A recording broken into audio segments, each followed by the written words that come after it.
Eh bien, salut les goudineuses, salut les goudineurs. Comme promis, je vous avais proposé de nous poser les 10 meilleures questions à propos des Funko Pop. Vous allez voir qu'on va parler aussi de la marque Funko en général. Mais du coup, je vous propose une petite vidéo rapide pour répondre à vos 10 questions les plus pertinentes, celles qui nous ont semblé vraiment les plus intéressantes à explorer. Donc écoutez, c'est parti, on attaque, on va décompter et puis vous allez voir les 10 réponses que je peux vous apporter. Ces réponses n'engagent que moi, c'est mon avis personnel, je n'ai pas la science infuse, mais en tout cas voilà, je voulais échanger avec vous et vous donner un petit peu les pistes par rapport aux questions que vous nous avez posées sur notre page Facebook. À tout de suite.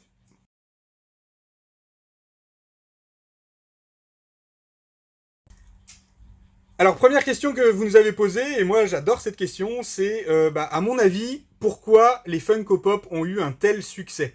Il faut remonter donc à quelques années, hein, les Funko Pop sont sortis, et je pense que depuis le temps, la marque a su fédérer une masse énorme de gens, et par un concept assez simple, une figurine petite taille, pas trop chère à collectionner, et qui peut être présente dans toutes les licences et dans tous les univers de super-héros ou de stars ou ainsi de suite, que vous pouvez aimer. On vit tous avec soit des chanteurs, soit des acteurs, soit des séries TV, des mangas, des films qu'on adore, on devient fan, et évidemment on a envie de retrouver ces personnages chez soi, on arrive à s'identifier à ces personnages, et je pense que c'est pour ça que Funko a rencontré un tel succès, c'est grâce à cette diversité, à ce choix énorme de figurines, c'est grandissant, hein, c'est exponentiel, tous les mois il y a des tonnes et des tonnes de sorties de nouvelles Funko Pop, et en fait ça peut s'adresser vraiment à tout le monde, aux petits, aux grands, aux hommes, aux femmes, voilà, vraiment, il n'y a pas de distinction. On peut trouver toujours une figurine qui nous intéresse. Et je pense que c'est à cause de ça, ou en tout cas grâce à ça, que Funko a eu un tel succès. Voilà.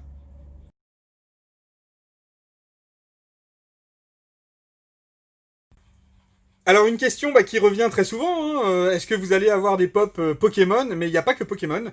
En fait, la question peut se poser pour certaines licences. Il faut savoir que par exemple les Pokémon, la licence a été accordée pour tous les pays, sauf pour les pays européens. C'est pour ça que vous trouvez presque jamais de figurines Pokémon dans les boutiques européennes et donc françaises. On arrive à en importer de temps en temps, mais sincèrement, c'est pas forcément très utile. C'est un choix de la marque, c'est un choix des licences, et malheureusement, il faut se plier à ça. Donc c'est pour ça qu'on arrête d'en importer. Mais par contre, voilà, c'est un peu dommage parce que du coup, ça prive le public européen de ces licences. Vous allez voir dans quelques mois, les figurines pop de Saint Seiya, les Chevaliers du Zodiac, vont sortir et apparemment, elles sont aussi interdites à la vente en Europe. Voilà. Pourquoi? C'est des choix malheureusement marketing faits avec les marques et avec la licence. On n'y peut pas grand chose, mais voilà, c'est une piste que je peux vous donner, c'est que ne les attendez pas trop en France, il vaut mieux les commander à l'étranger si vraiment vous voulez les avoir dans votre collection.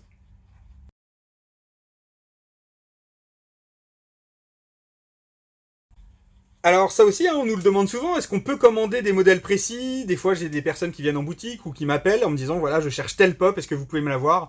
Alors il faut savoir que on a une quantité astronomique de pop qui existent dans le monde, certaines sont en Vault, on en parlera dans une autre question, Vault ça veut dire qu'elles sont arrêtées de production, et puis certaines sont tellement vieilles qu'elles ne sont plus trouvables, on peut les racheter que de particulier à particulier, donc voilà, il n'est pas possible d'avoir en fait toutes les pop quand on le souhaite, et c'est aussi le principe d'une collection. Il faut comprendre qu'une collection, le but c'est d'essayer de chasser et d'obtenir les meilleures pièces quand on le souhaite.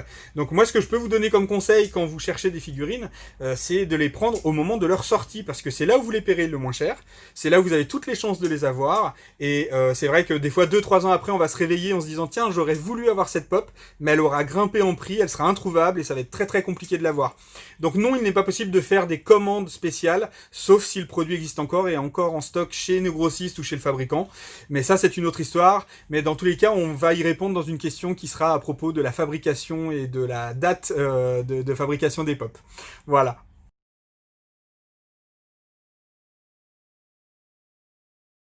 Alors, une très très bonne question, comment savoir si une pop est Vault? Donc, on en a parlé juste avant et là je vous réexplique. Vault, ça veut dire que la pop n'est plus fabriquée, le moule a été cassé chez le fabricant et du coup il sera impossible d'en ravoir puisqu'ils ne la fabriqueront plus.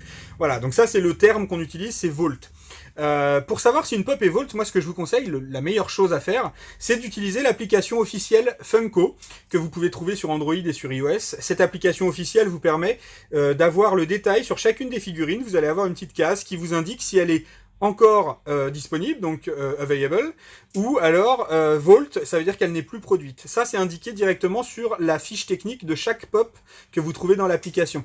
Donc moi, ce que je vous conseille, c'est de télécharger cette application, et comme ça, vous pourrez savoir si les pop sont encore produites, vault ou pas, et si elles sont en exclusivité, dans quelle chaîne de magasins elle a été sortie en exclusivité, pour avoir le plus de chances de les trouver. Donc voilà, un petit conseil, téléchargez l'application Funko, même si vous n'utilisez pas toute l'application, ça peut être utile.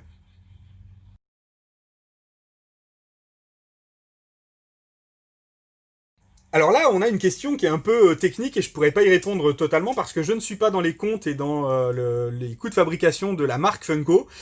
On va essayer en tout cas de déduire un petit peu comment ça fonctionne. Il faut savoir qu'une figurine, évidemment, plus elle est produite à grande échelle, moins elle va coûter cher à fabriquer. L'exemple le plus précis, on va essayer de faire étape par étape. Il va falloir d'abord designer et créer le moule de cette figurine. Donc il va y avoir un coût de fabrication, donc le moule peut coûter assez cher, mais évidemment il va être divisé par le nombre de figurines qu'on va produire. Ça reste une figurine en plastique, en vinyle, donc c'est pas un matériel qui vaut très très cher. Et puis évidemment la peinture, vous le voyez de plus en plus, elle laisse à désirer. Il y a des détails, c'est pas super bien fini, enfin voilà. Donc toutes ces choses-là, évidemment, font qu'elle a un coût très très bas. Elle est vendue en boutique en moyenne à 15 euros, donc 14,90 chez nous. Dans d'autres boutiques, elle peut être un peu moins chère parce qu'ils n'ont pas de boutique physique. Dans d'autres boutiques, elles peuvent être plus chères aussi parce qu'ils décident de faire une marge un petit peu plus grande.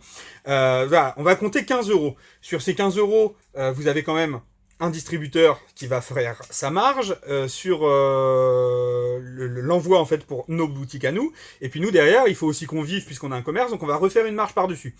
On peut estimer que le coût de fabrication, et je parle bien de fabrication d'une figurine, revient à Funko entre 3 et 4 euros, je pense. Voilà, à peu près. Moi, c'est ce que je dirais, en tout cas, j'imagine que pour eux, pour que ce soit rentable, il faut que la figurine coûte entre 3 et 4 euros à la fabrication. Évidemment, vous avez des modèles en petite quantité qui sont vendus plus cher parce qu'elles sont produites en plus petite quantité et que le coût de fabrication est plus grand. Donc voilà, hein, je ne peux pas vous dire que c'est une information véridique et vérifiée. Je suis pas dans les comptes de Funko, mais en tout cas, je peux estimer la fabrication en tant que commerçant à un montant entre 3 et 4 euros.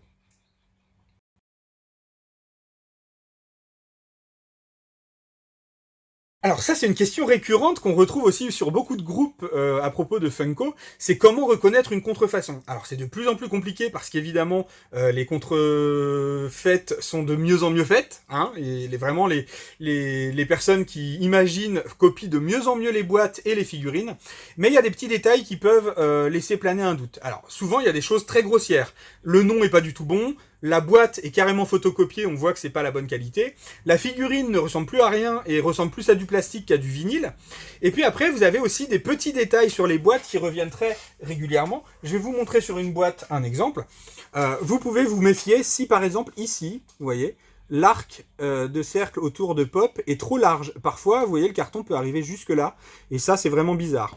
Vous pouvez aussi vous méfier si le nom ici, il va y avoir un nom qui n'a rien à voir avec Pop. Ça peut être Pam, Pomme, Pim, voilà. Le nom en bas, en souvent, est assez bien copié, mais pareil, la silhouette autour de la boîte peut être un peu grossière et très mal découpée. Ça peut être des choses qui alertent.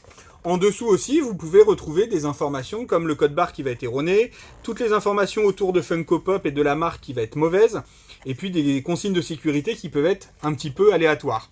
Donc voilà, il n'y a pas de technique spéciale, mais en tout cas, vous pouvez vous méfier si jamais vous avez une figurine qui vous semble bizarre. Par contre, je vais vous donner quand même un conseil qui peut vous permettre de lever le doute. Si vous achetez une figurine dans un magasin professionnel, français, qui a un choix, par exemple comme nous, avec un mur de pop géant et ainsi de suite, il y a très peu de chances que vous trouviez une fausse.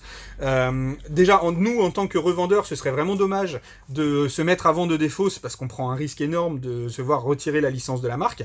Et puis, sincèrement, il n'y a aucun intérêt. Vous avez plus de chances de tomber sur des fausses, sur des achats sur internet, sur des sites asiatiques, chinois ou ainsi de suite, ou alors en achetant à un autre particulier qui pourrait produire des contrefaçons. Et encore, je pense que ce serait pas forcément très volontaire, c'est surtout que la personne s'est fait avoir elle aussi.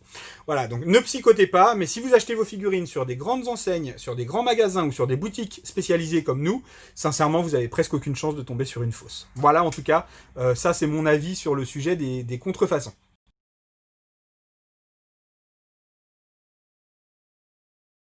Alors, une bonne question. Quelle a été la première Funko Pop créée? Alors, si vous regardez, il existe un documentaire qui s'appelle La folle histoire des Funko, qui était passé sur Netflix et qu'on peut retrouver en version originale, en tout cas sur Internet.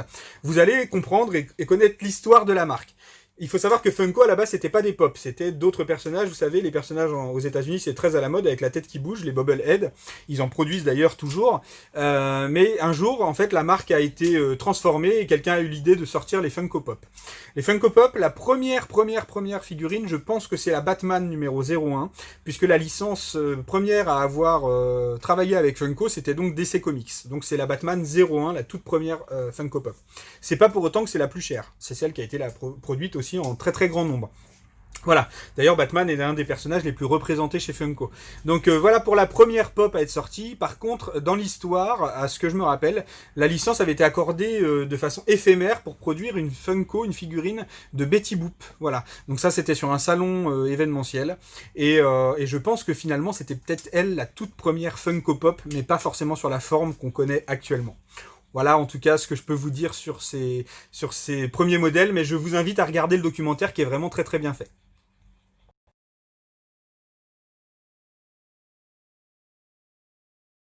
Est-ce que je pense que Funko et Funko Pop est une mode ou un truc un peu éphémère? Alors, forcément, toute collection, en général, est plutôt éphémère. Par contre, c'est une collection qui dure depuis un certain temps quand même. On arrive bientôt, je crois, à 8-9 ans de Funko Pop vraiment en grande quantité. Et puis la marque sait se renouveler, et c'est surtout que c'est quelque chose d'intarissable. Parce qu'à chaque fois qu'il y aura un nouveau film, à chaque fois qu'il y aura un nouveau héros, une nouvelle série, un nouveau chanteur, il est possible de créer une Funko Pop. Donc je pense pas que ce soit une mode qui va s'arrêter tout de suite. Et puis les collectionneurs qui ont investi n'ont pas envie que ça s'arrête, puisque c'est un petit peu, je sais pas comment dire, mais c'est quelque chose qui nous fait vibrer, nous fait vivre à chaque fois qu'on trouve un nouveau modèle sympa. Bon, il faut savoir aussi que la marque Funko ne fait pas que des pop, elles font aussi plein d'autres choses. Il y a les Mystery Mini, il y a eu les Dorbs, il y a eu les vinyles. Là, ils sortent maintenant les Soda Can, qui sont des petites figurines vendues dans une canette. Donc la marque sait se renouveler, et je pense en tout cas que la marque Funko va faire parler d'elle pendant encore très longtemps. Elle est en constante évolution. Pour les pop, voyons dans quelques années, mais je pense que les collectionneurs font vraiment vivre la marque pour un bon moment.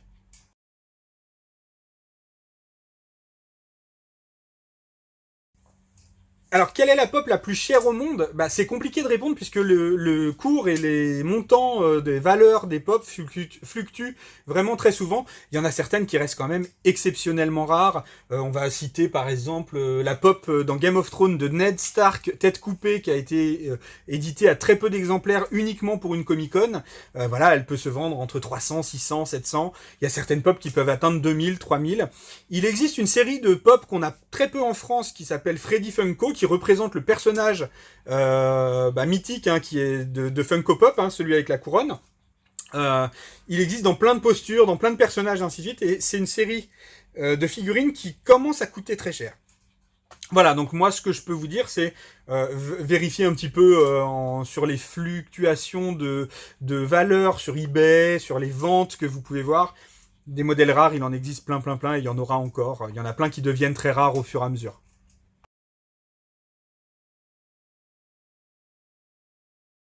Et pour clôturer cette vidéo à propos de Funko, eh bien, une question qui nous porte sur l'avenir de la marque. Comme je vous l'ai dit précédemment dans une des autres questions, la marque est vraiment loin de s'éteindre. Ils savent se diversifier, ils nous sortent des produits Funko à tout bout de champ. Pour vous donner une idée, on a quand même eu des céréales, ils ont sorti du maquillage, alors ça c'est surtout aux États-Unis. Donc céréales, maquillage, il y a les nouvelles figurines Soda Can. Il y a de la vaisselle, il y a des produits pour ranger dans la maison, des tabliers, des stylos, des porte-clés. Donc vraiment, la marque Funko a de très beaux jours devant elle et je pense va s'étendre pendant un certain nombre d'années. On risque de voir du Funko un peu partout. Pour les pop, écoutez, pour l'instant, ça se passe bien. Il y a quand même un nombre de sorties vraiment immense tous les ans, donc je pense que c'est pas prêt de s'arrêter. Par contre, la marque essaye de se recentrer un peu et d'innover. On a vu apparaître des Funko Pop sonores et lumineuses. Il existe les glitters, les floqués. Il existe maintenant des modèles dans toutes les couleurs, avec des textures différentes, un peu aspect bois, un peu aspect métal. Alors, on se rend compte aussi que la marque commence à s'essouffler sur le côté création. c'est beaucoup de produits dérivés, juste de couleurs qui changent, juste de matières qui changent. Il n'y a pas vraiment tout le temps de la création. Mais on voit aussi apparaître des licences qu'on attendait depuis longtemps et qui apparaissent cette année. On va prendre un exemple, hein, Édouard aux mains d'argent, ils ressortent des Hocus Pocus. Ils arrivent à nous surprendre en sortant de temps en temps une petite figurine d'une série qui était terminée depuis un moment, et comme ça ils relancent un peu la machine. Donc marketingement, la marque est vraiment très bonne puisqu'elle arrive à sortir plein de choses. Regardez, pour cette vidéo, je porte le t-shirt de la pop du Joker en édition limitée. Elle fait partie d'une des box Pop & Tea qu'on a à la boutique.